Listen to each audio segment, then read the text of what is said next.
Welcome to the Utah Football Fans Podcast. Please like, subscribe, and share. And as always, go Utes. Okay. All right, Utah fans, welcome to another special edition of the Utah Football Fans Podcast. We have an awesome guest with us, and we will get to introducing him in just a minute, but we do want to thank our sponsor, Thomas Orthodontics. And just a reminder, if you contact him before August, you can get $500 off your treatment. So thomasortho.com. And if you mention the podcast, you get entered to win a $200 gift card to the Red Zone. So what are you waiting for? Just do it. Just thomasortho.com. Get in touch with him. All right. So on tonight's episode, we get to talk to Hank Mondaca, awesome Utah fan. We met Hank when he invited us to his Rose Bowl tailgate back in January. And Hank, you probably had the best setup of anybody there. I'm just going to say that right now. Well, thank you very much. I thank you guys for having me on. I appreciate it. Getting a platform to talk about our cause is always a wonderful thing. So thanks before anything. Growing up here in Southern California, they've always known how to tailgate. And when I went up there to play, 4 Chevys backed up to a chain link fence was Utah's idea of tailgate. And that is no lie. That's true. So we have some experience. We always have a get together here at USC or UCLA, whatever game is here at home. I'm from California, Long Beach area. So it's always great to invite the old guys and come on out and see them again.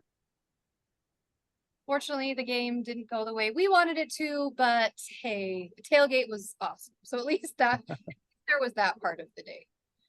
Well, Hank, we just want to know, you mentioned you played football here at the U, so I want to know kind of your background, what years those were. Just give us your history.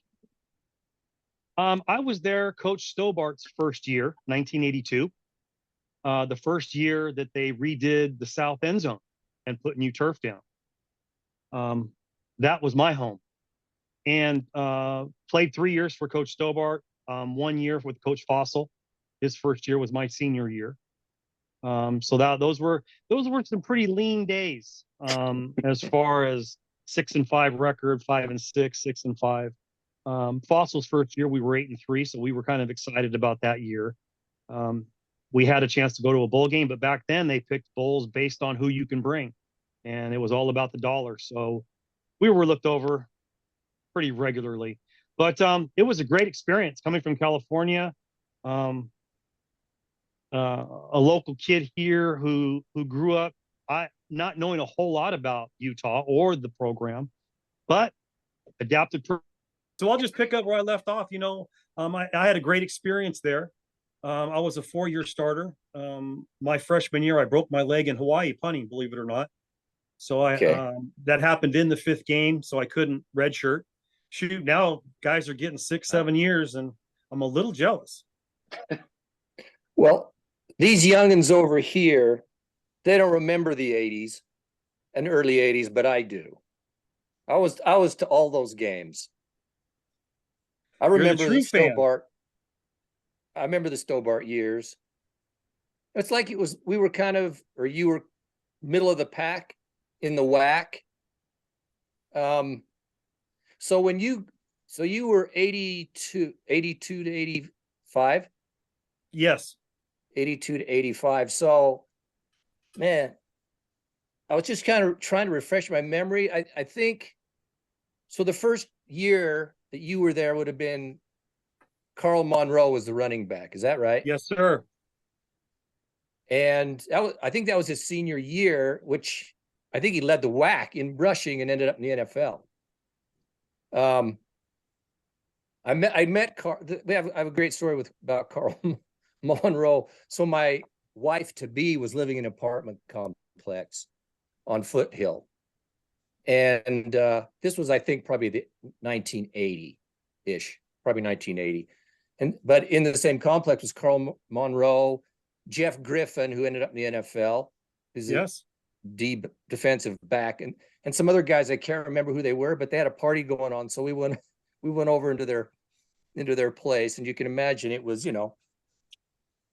football times. players having a good time. It I was a remember little Griffin lively. take us, and this is what huh?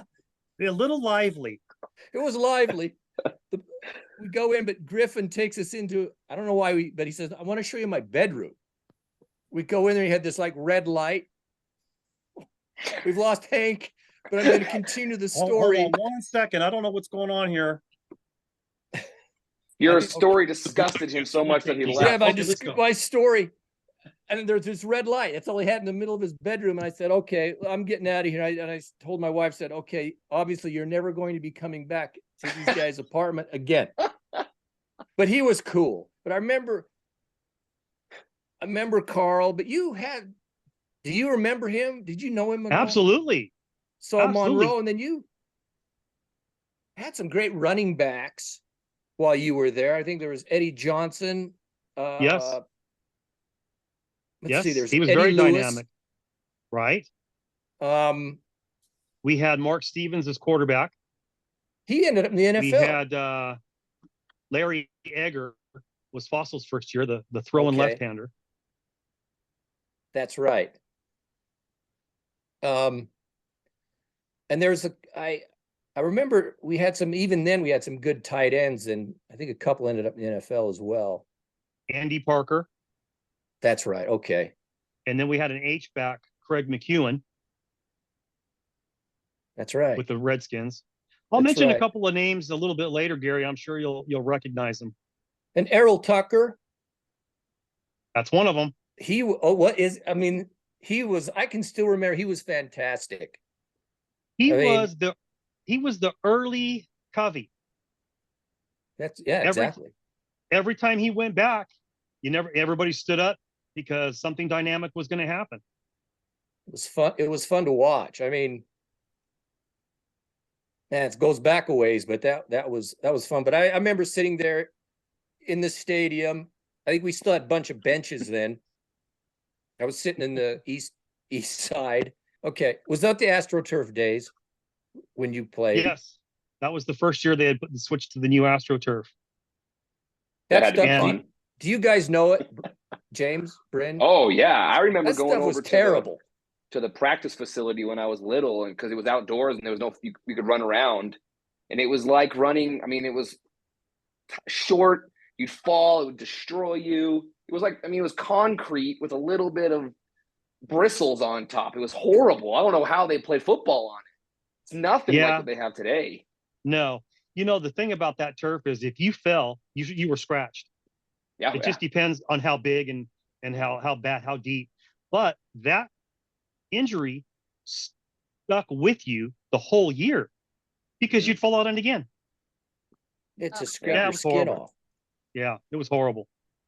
I'm did- curious. I'm just going to jump in. You Yeah, go, mentioned James. how did you break your leg? I'm curious how a punter does that. Are we gonna blame AstroTurf, or how did that go down here? I've never looked at it that way, but it's not a bad idea. Let's do it. Just blame the AstroTurf, man. I was back there. I got the snap, and I went to kick, and I did kick with my kicking leg, and while it was up in the air, this guy from Hawaii, my shin kicked his shin, and both of my bones broke. Yeah, it was one of those. Ouch. That's Okay. yeah, I knew right away. It was AstroTurf. I'd add that in there somehow. Yeah. I slipped on the AstroTurf and I kicked him. I broke my Yeah. leg. I broke his leg. though. Yeah, you got to add, some drama to it. He didn't get up. I walked off the field. add Taped the it up, drama. came back. Now there's evidence I was on a stretcher on the way out. I don't I blame can't you. lie about that. So I But those went are the back. good old days. Yeah, that's true. They've So- since closed that stadium. It's Mhm. what? They've since closed Aloha Stadium. That's right. Yeah. I looked at some of the schedule back when you played, and you went to Tennessee. Do you remember going to Tennessee and Texas, as I recall? Absolutely. How So- was that then? A little bit of trivia. My first kick of my collegiate career was 9 yards deep in Austin Stadium in Texas. Really? It was the third game. The first punter they started was a JUCO guy, and he didn't pan out so well the first couple games, so I got my shot, and I'll never forget it. You know, you grow up watching Oklahoma, Texas, and watching those rivalry games, and it was a phenomenal trip. Tennessee was, I think there were 102,000 fans there. They sell out every game. It's amazing. And it was so loud that when they did the wave, when the wave was on the other side of the stadium, you couldn't talk to anybody next to you. They couldn't hear you. Then when it got around to becoming in back of you, it hurt. You had to cover your ears. I've never sensed anything like that before. It was wild. You were in the game though, because I remember. I think the score was pretty close. Yes. Yeah. We tried. Let's see. We tried an onside kick with about 1:26 to go. Okay. Yeah. I did see where Arizona came in to this. Well, maybe did they play you at the stadium here? Were you in Arizona? I think they were ranked at the time. Right. Pretty we well went handled. to Arizona. Okay. What was it like playing the Pac-10 teams? I mean, as far as Pac-8 back then, wasn't it? It would have been the Pac-8. It was before the Pac-10. Pac-10 right. included Arizona and ASU. Okay. Okay. Oh, I'm wrong then. Okay. So Pac-10. It was something else. You know, growing up here in California, we all knew what the Rose Bowl meant. Yeah. You know, there was no doubt about it. You know, that was the reward for winning this Pac-12. And I grew up a USC fan as a kid. The day that Utah went to the Pac-12, I went through the house and grabbed everything maroon and gold I could find and just threw it away. Excellent. I was so excited, and it's been that way ever since. Let's put it that way.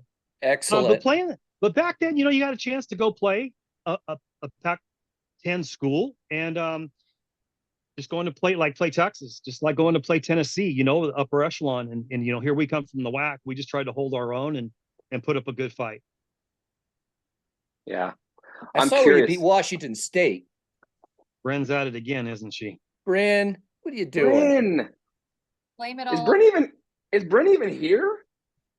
I'm here. You guys are taking all the questions. Hey, we're just riffing it. It's We're just riffing it here. It's just Gary reliving the good old days over here. You know. I lost one.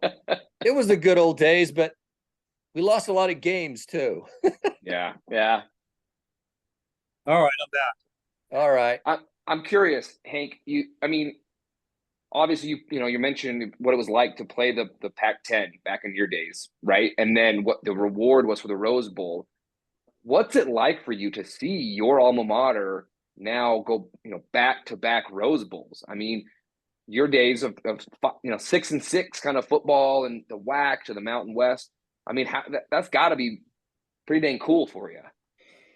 It's a little bit more than pretty dang cool, you know. You're Pretty very damn prideful cool. of Is your that alma good? mater, and to see them come in and earn their way, because that's the way you got into the Rose Bowl. You had to earn it. So I knew what it meant, and it was a sense of much pride, you know, to see them and where they've come from and how hard they've worked. You know, they deserve it. They really do.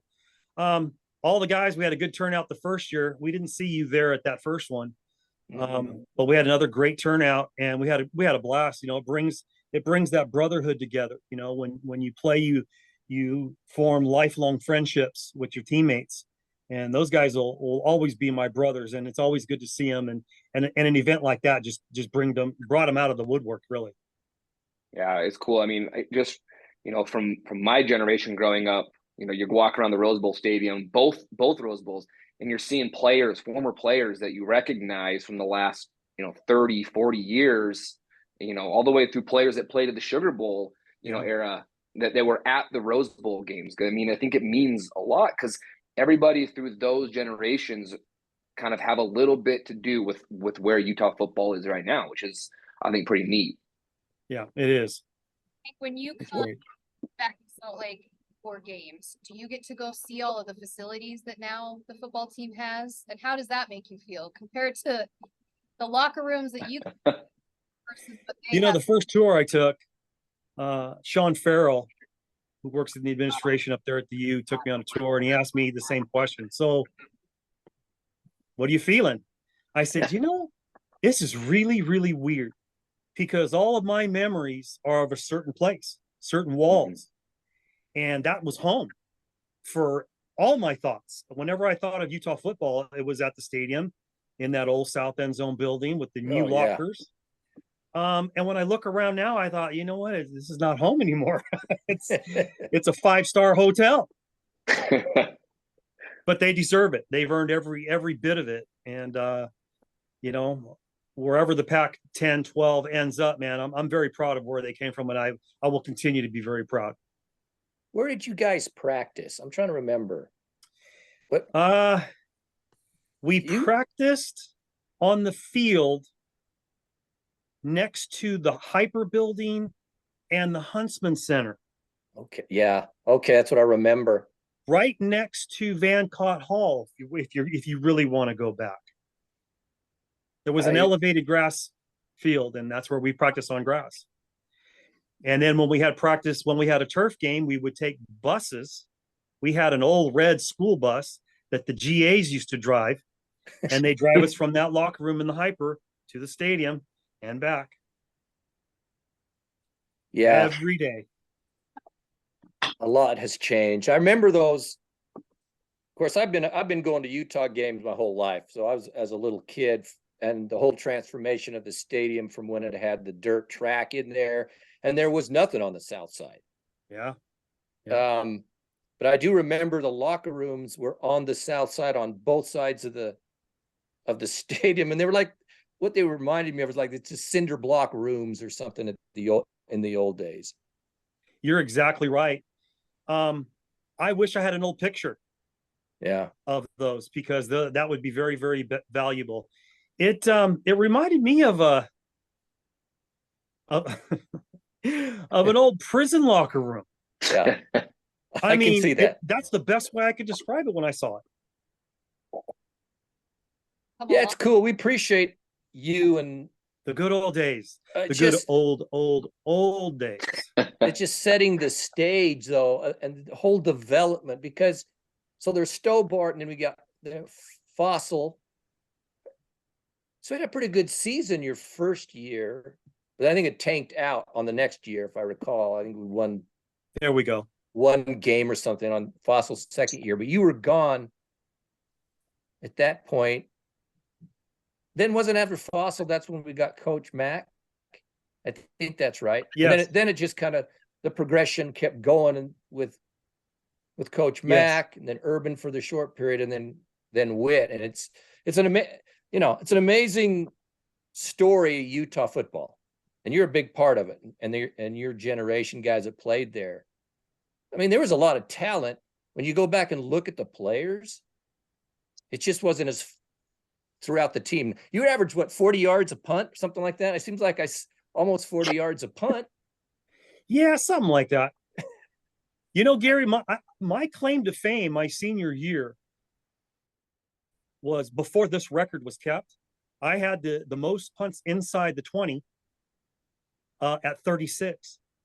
And that number is still intact to this day. No kidding. Zero touchbacks. That's big. Yeah. You know, I know James doesn't believe me, but that's the truth. I'm gonna Google that. I had zero touchbacks. I'm gonna look that up. Coach, my punting coach, Sean McNabb, who also coached the tight ends at the time, he told me, kick it out of bounds. Let the refs decide where they wanted to put it, and don't let the bounce.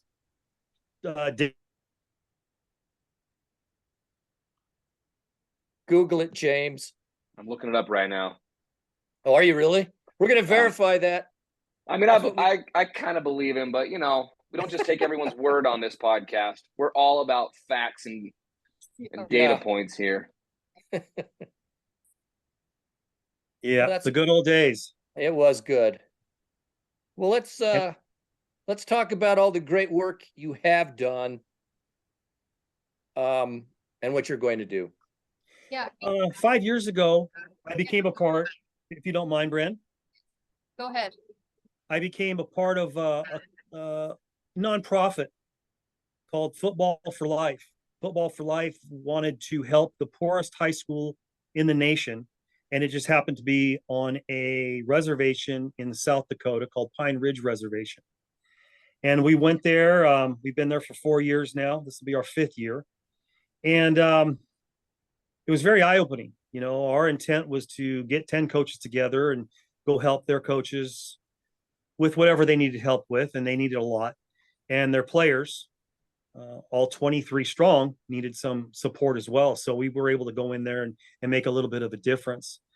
Being on the reservation just opened my eyes to history, to the world, to the natives, to society, to civilization. And to see that they're still struggling really tugs at the heartstrings. So it was very rewarding for us to go back and give. And each year it got bigger and better.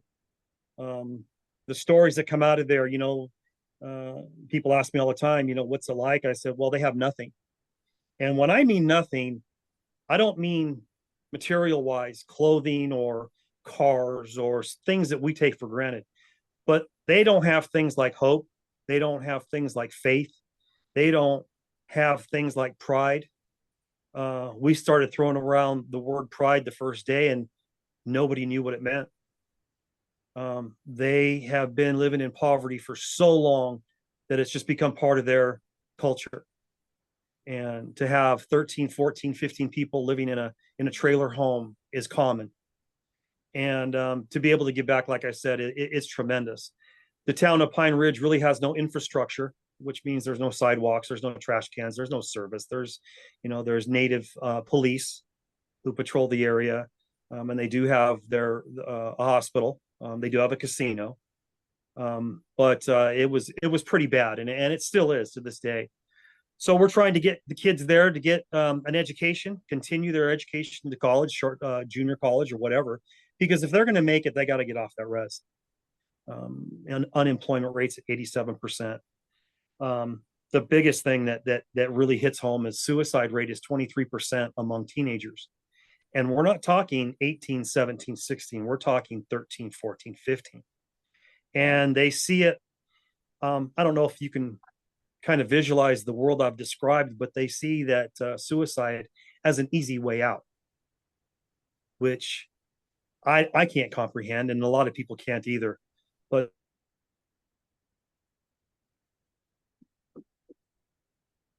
or 5, 6 are jealous. And that's just the way it is there. And so we hope we're making a difference. We've been keeping in contact with our athletes that we were there the first year, 5 years ago. I still keep in contact with them. We brought the captains out to California. Of course, we took them to Disneyland, the beach. And we also took them to the programs at Mater Dei High School. We took them to the programs at St. John Bosco High School and at another private school, St. Paul High School. So they were able to see a little bit on how California football is run. And I think that made quite an impression on them. But it's been tremendous. You touched on this a little bit, Hank, but what does sports do for kids? As somebody who played sports into college, but what does sports do for these kids? It gives them a direction. It gives them a focus. It also teaches them the intangibles that all team sports teach, and the coaches are expected to teach. The respect, the teamwork, the discipline, all those things that you learn while you're playing team sports are very, very important, and we take them for granted every day. And when you go to a school like Pine Ridge, and there's others along the reservation very similar, when they don't have those things, it's very refreshing and very rewarding. It's like coaching in the 70s or 80s. These kids are, they're a white wall. They're just waiting, and they're eager and they're thirsty to have some pride, to have a direction, to look forward to something, to keep their mind off the drugs and the suicide and all the other bad things that happen on res. One funny thing, again, maybe hard to comprehend, but there's no gangs on the reservation because there's not enough money to sell drugs. So if you have no money to get, there's no gang, there's no claiming, there's no warfare, there's no gang warfare. Basketball is their big sport. the res ball. If you guys have ever heard that, they love it. And football secondary at those schools. So there are basketball players that transition into football, but there are some that do not. So multi-sport, keep them busy throughout the whole year. That's the goal. Well, so you've given us kind of a little history of how it started, but how the foundation now expanding and possibly bringing in this Utah football tie to it. Well, when we started out, we had myself and two others from the U program, Jeff Reyes, who I'm sure Gary remembers. Jeff Reyes was an all-WAC defensive end. Yeah, I remember. I believe he was an All-American honorable mention. His claim to fame was an NCAA record of 5 sacks in one game against Hawaii. And he's on our coaching staff, as well as Dave Cullity. Dave Cullity was a offensive tackle during my years. They're both my age. And he went on to play for the 49ers and the Cleveland Browns and went to the Super Bowl with the Niners and got a Super Bowl ring. And they've been on our staff. And we kind of got together and said,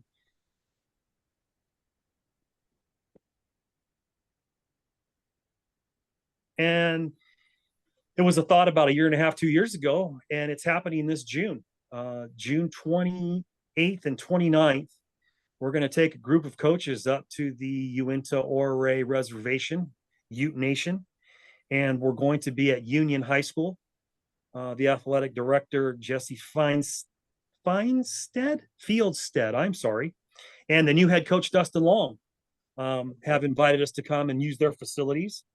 Phenomenal facilities. If you guys have ever seen them or been out there, I haven't. full aluminum bleachers. They have a full turf field with a rubber track. They have indoor football facilities.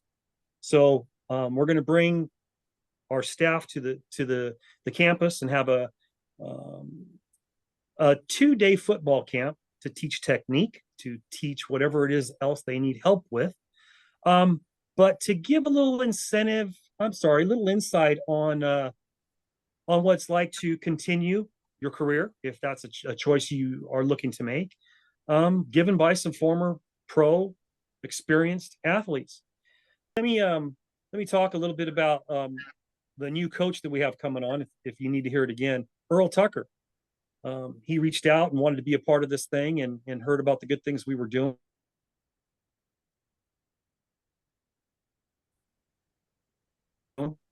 Back in the mid 80s. And he was a DB as well. And we're happy to have him on board. He's gonna bring a tremendous amount of wealth on technique to these kids. Yeah. The second half of this camp is going to be geared towards the kids. We asked our representative there on the reservation, Cameron Kutch from the Kutch family. His dad is Forrest Kutch, who happens to be on the University of Utah President's Council. And I started with them and said, what do you guys need? And they said, well, we'd like to see the young kids get involved so they're not so intimidated to go out to athletics when the time comes at the high school. So the goal is to get some 5th, 6th, 7th, and 8th graders out to run around, meet some of the high school kids, get some of the high school kids to take them under their wing, teach them leadership, bring them along. So it's a little easier transition than it has been for them to go out for athletics, and you never know what you're going to find. So that's what's going to be our goal. We invited the Little Utes Conference. Hopefully we'll get about 20, 30, as many kids as we can get out. And we're going to continue. The goal is to see those 5th and 6th graders as seniors to where they are participating in football or any other sport we happen to bring in the near 4, 5, 6 years, and to have them go through the program and talk about it and recruit and talk to the other high schoolers about what a good job and opportunity that we originally brought here in 2023.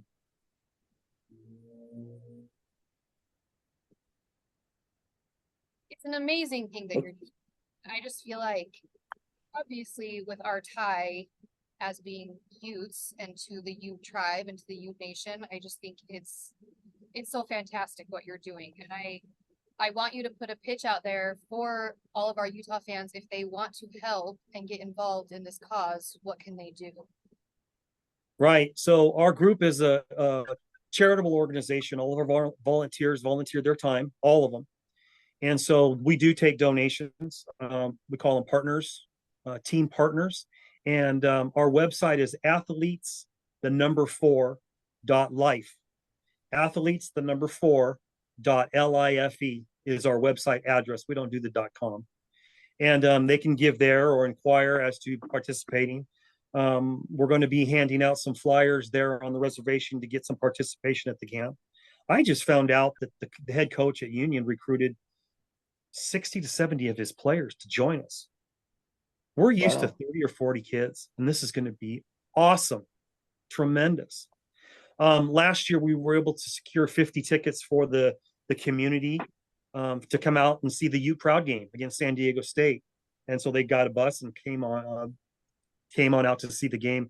We're going to hopefully do that again and make it fun with some couple of giveaways or raffles and get the community involved. You know, every time I talk to somebody from the U about this program, they say, I'm glad you're doing it just like you did. I wish we could do more. So who knows what else we can bring. But thank you for asking. Of course, and we put all Go ahead, Bryn. in the description in here in the video so that people have it. Great. Is the university or more specifically the football team going to be involved at all or have any interest or? Well, when I reached out to Kyle Whittingham, boy, he sure was ecstatic about what we were doing. Yeah. He was proud of the ex-players. He was proud of the whole program. And the timing is too close to their youth camps. So we're going to have a different schedule next year to try and accommodate some players through NIL, which we still might. So stay tuned for that. Well, we'll promo the recruiting. So we're looking to get Luther Ellis involved. Luther, as you know, is from that area. And when he signed with the Detroit Tigers out of Utah, he had camps there. So he is all over it, wanting to give back as well. So we'll get this first camp under our belt and everybody can see what it's about. And we did have their blessing. There was a couple situations that took place that were unfortunate that didn't allow us to pursue some of those channels. But they're still open. They still have an eye on us, and we're proud to make them proud.